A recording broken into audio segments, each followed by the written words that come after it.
everyone, I'm Gianna. And I'm Trent. Today we're going to read to you about Walter, a dog, with a little, problem. But his problem always saves the day. Walter the farting dog goes on a cruise.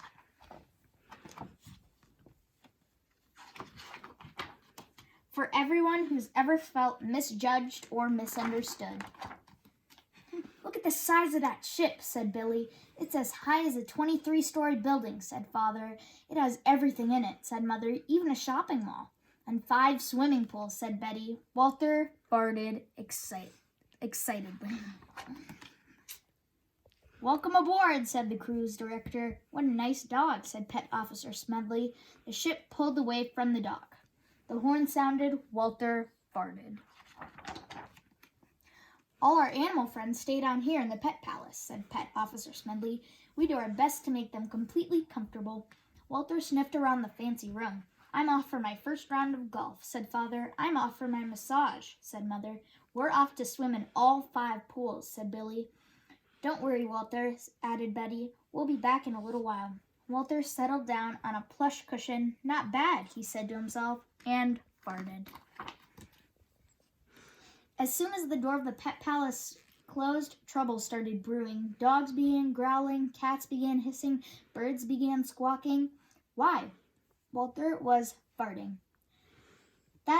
Get that stinker out of here, said the parrot in the corner. Pet Officer Smedley returned with some pet treats and was instantly enveloped in a fart cloud. This smells like an emergency to me, he said, and open all the vents. On the golf course, Father was lining up a putt when he noticed a familiar smell. What's that horrible odor? Said one of the other golfers. Must be the sea air, said Father. But Father knew it wasn't the sea air. He saw Pet Officer Smedley coming toward him. We've got a problem with that dog of yours, said Smedley. Father, Mother, Betty, and Billy were led back to the pet palace. Fart alert, squawked the parrot. We're going to have to put Walter in quarantine, said Smedley. Oh no, thought Walter. Lower the lifeboats, squawked the parrot. Women and parrots first. They decided to put Walter in the room where they stored the stinky cheeses. Don't worry, Walter, said Billy. We won't be far away. We'll visit you a whole lot, said Betty as she closed the door. Fair enough, thought Walter, quietly farting. Among the stinky cheeses, there was a big one that called to Walter. I shouldn't eat that, thought Walter. It doesn't belong to me. Yet, here we are, together. Me and the cheese. Perhaps if I just licked it lightly, no one would notice. He licked it lightly, then ate the entire cheese.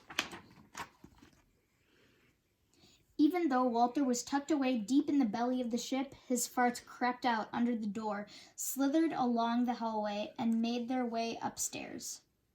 By the next day, all 6 dining rooms were filled with farts and angry passengers.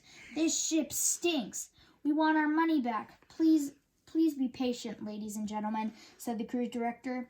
We're having a little problem with the ventilation system, but we'll have it under control in a few minutes. The captain said, put that dog overboard. Walter was lowered in a lifeboat, which was tied to the back of the ship. This will be fun, Walter, said Billy. Officer Smedley promised he would bring out treats every day, said Betty. Fair enough, thought Walter, farting. That night, the huge block of cheese inside him began doing its work, plugging up all the farts. The passengers were enjoying themselves again, while Walter trailed behind in his lonely lifeboat. The gas is building badly, he said, but at least I'm still attached to the ship. Suddenly, the computer system that controlled everything on the ship crashed, and the backup system crashed right behind it. The power died, the engines quit, and the ship drifted helplessly. Everybody grew hot and cranky. In his lifeboat, Walter was having his own problems. The gas pains were unbearable. Try not to think about it, he said to himself, twisting to look at his tail. He realized if that cheese lets go, he'll be blown halfway to the Arctic Circle. He felt the gas bubble building and building and building. He dug in with his paws and braced himself. If anything breaks my perfect concentration, I'm done for. He looked at the fly. The fly looked at him. There was a deep rumble as the cheese shifted inside him. A few small farts came out and gently pushed the lifeboat up against the ship. That wasn't so bad, said Walter. But then all the farts that had been blocked for days came out with the roar of a rocket. The ship heaved forward. Walter hung on, still farting. Warp speed, squawked the parrot in the pet palace. We must be back to full power, said Father, gripping the deck rail. But it was much more than full power. It was fart power.